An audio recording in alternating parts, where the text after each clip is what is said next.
So think of this. You've done more than 200 Veterans of the Week. More than 200 of them in a 4-year period with 52 a year.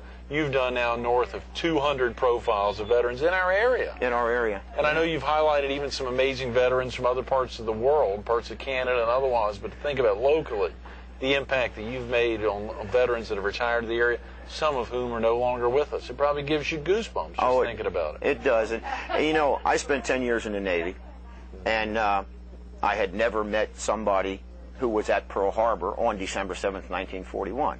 But I did meet somebody down here through that veteran profile that was at Pearl Harbor. That's right. I met somebody who flew for Claire Chennault in the Flying Tigers in China, in China before we got into the war over there. People that were surrounded during the Battle of the Bulge. One guy who was a bomber pilot, on his second mission, he was shot down over Germany. I mean, it's been unbelievable. Absolutely. The last POW to be released out of Vietnam. Right. A Navy pilot that was shot down. Recently. Exactly. Folks can go online at myrtlebeachherald.com, our show sponsor, and look at some of the amazing veterans. Veteran of the Week, a great idea, but your ability to do it and do it well really comes across, Paul, to all the veterans and to the readers. They see you're committed to it. You understand the lingo. You understand how they need to get their points across, and you do an amazing job of it. Well, thank you, but you know, it was your idea.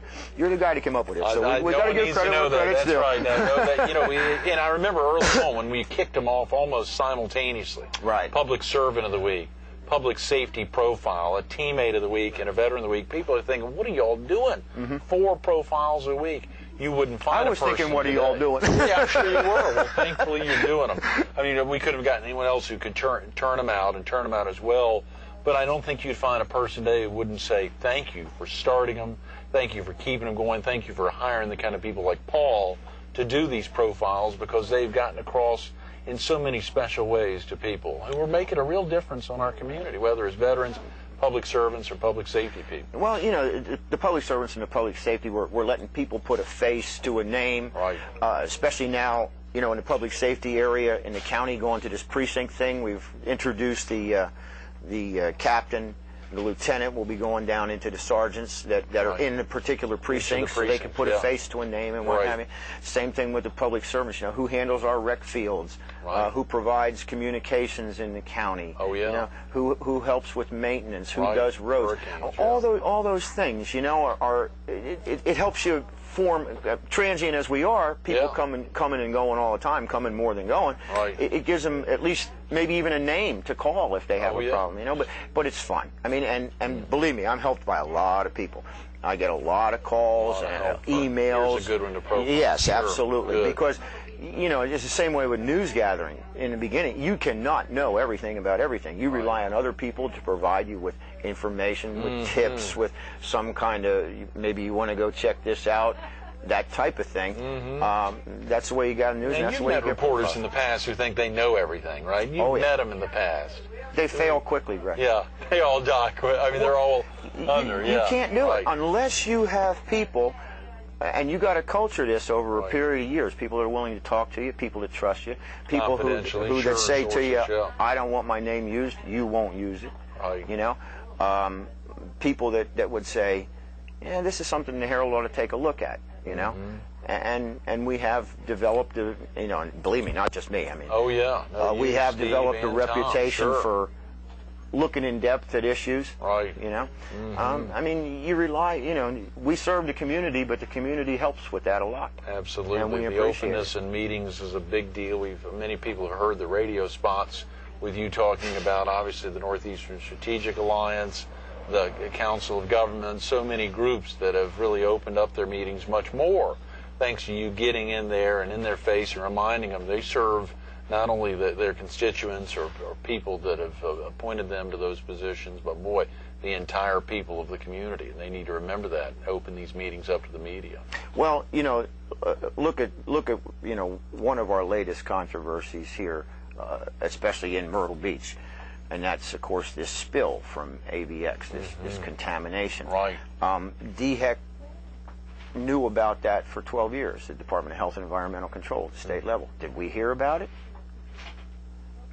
I mean, yes, it was on file. That's right, yeah. No, I'm kidding. Yeah, it sure. was on file. Right. And if you put in a Freedom of Information Act request about it, you would have gotten it from DHEC. Right. So technically, it was public record. But who's going to think to put in a Freedom of Information Act request about any kind of contamination on a street in Myrtle Beach unless it hits somewhere? The openness, people have a right to know. Over the years, the more I cover government, the more I think governments at every level would prefer to operate behind closed doors. It's easier. They get no criticism. They don't have people hammering them. They don't get people applauding them either, which they all love.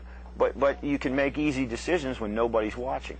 We actually talked about this last week, I guess it was last week when we were with Chairman Gillen about the executive sessions, which have not been occurring, at least in the last few years. That it happened almost every week. It was actually on the agenda.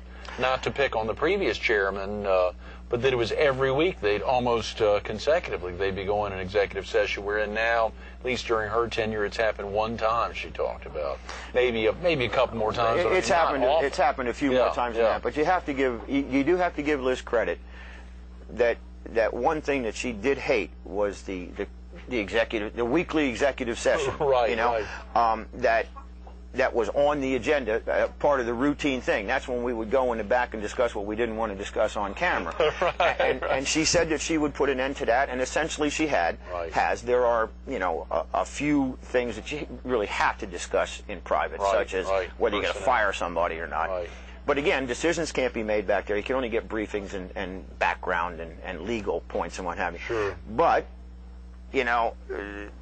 if we go to another county entity, which is a solid waste authority, the executive session is still a routine part of their agenda. Is that on the agenda? Is that right? Yeah, every week. The school board, all the time. Now, the school board may have some issues because they do get briefings on, hiring and also student discipline. Oh, good problems, point. Yeah. So, I can see that. But they will abuse it. They're not allowed to actually discuss things. They're not allowed to take straw polls. But it happens because I talk to members of different agencies that tell me, we discussed that back there. And it's not supposed to be. It's supposed to be in the public because the light is supposed to shine on government. That's what it's all about. That's a very good point. Fairness and other issues that really stick out. As you think, we've just got a couple minutes, Paul, as you think, and I'm sorry time is flying. That's Obviously, okay. We're all getting excited about later on tonight and tomorrow, but there are lots of local issues that need to stay out in the public eye. There's some big issues that you're looking to make sure that the coverage is there in 2008, that you're thinking to make sure. I know you cover, we highlighted the profiles, we highlighted both high school and college sports.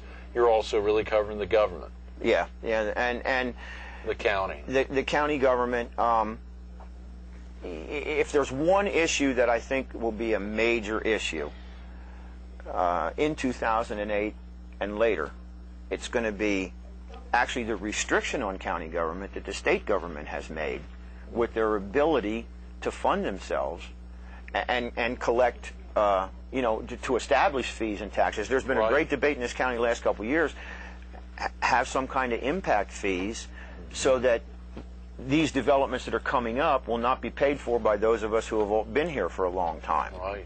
However, the state law basically negates the ability of a local government to put any kind of meaningful impact fee.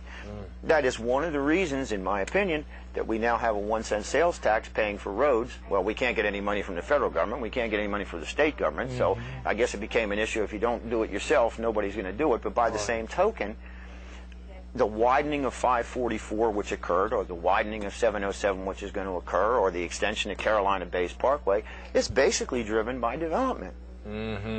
And yet we're all paying that extra 1 cent. Now, 1 cent doesn't seem like a lot, but if you spend $20,000 a year on, the things that you buy, food, that's probably minimal, really, when you think about it.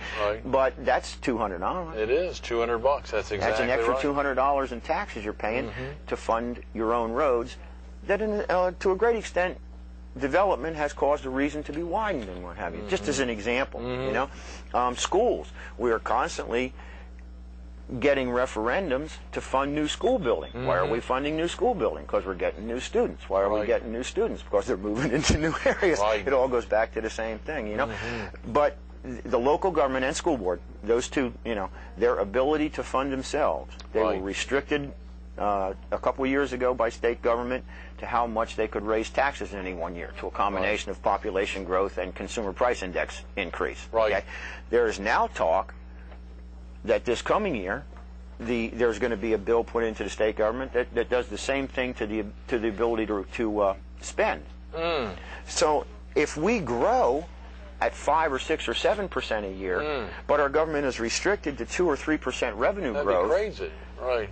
But this is what's being talked about at Columbia. I think that's going to be the biggest issue coming up. Okay, well, we'll be following that closely, and you and your writings there, Paul. What really drives you here in a journalistic sense? What keeps you so focused now? I hate to say it, in your early 60s, going forward. What's going to keep you going so strong? You highlighted that earlier. Well, it's true. I mean, I am in my early 60s, and what keeps me going?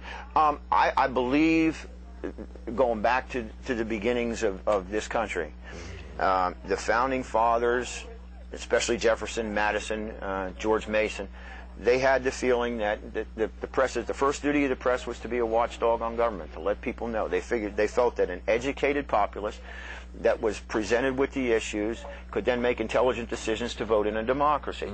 That's really, and it made it sound corny, but I'm a history nut, and I believe that a newspaper's first job is to give the people the information about what's going on, especially about their government. And then when the time comes, election time and what have you, they can make intelligent choices. Referendum time, they can make intelligent choices. Good words. That's what drives me. Good words. Paul, thanks so much for being with us this morning. Thank you, Greg. Merry Christmas Merry tomorrow. Christmas to you. Absolutely. Stay tuned to more Carolina People with Myrtle Beach Herald reporter Paul Gable. Coming up next. Look at all these big celebrations. Today, on the eve of the celebration of the birth of Christ, we're celebrating the joyous arrival of Paul's grandson less than 3 months ago, showing up here in town, celebrating his first Christmas here in Horry County, and the opportunity to be with his grandparents and his 2 aunts, a real joyous time. Think also of these celebrations of 4 years of Paul's profiles. These 4 profiles, 200-plus teammates of the week in the last 4 years, 200-plus public safety personnel being profiled, public servants of the week, and 200-plus veterans in our area being profiled and reminded of their tremendous service to our country, You're only finding it in the Myrtle Beach Herald, our show sponsor. Go online to myrtlebeachherald.com, go to a box, slip 50 cents in, get one out, or pick up the phone and dial 626-3131. Get a subscription today. It's as low as $25 for seniors, $30 in county, $35 out of county, and $40 anywhere in the continental United States. Make a commitment. Go online and support the Myrtle Beach Herald by checking out some of these tremendous local profiles of Paul Gable and all the amazing writers.